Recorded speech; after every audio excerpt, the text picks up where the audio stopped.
ask the Commission again the question that was put by the two colleagues here. The category B7 firearm today that is legally held and subject to authorisation, so therefore subject to authorisation, therefore presumably known to the authorities how many of these there are.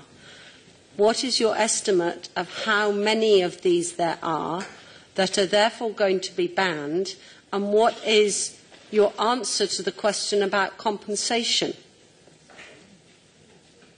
That was the question I heard being put to the Commission. Correct?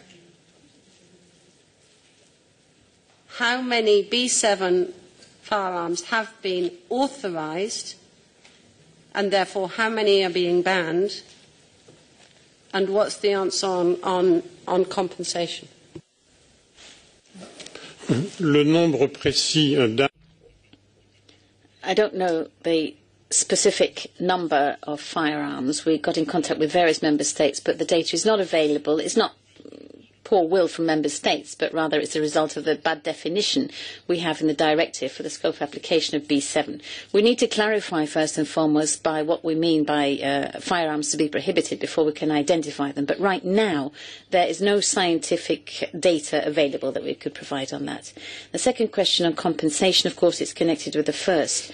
And we don't know how many firearms are there, and so obviously we can't calculate the potential level of compensation.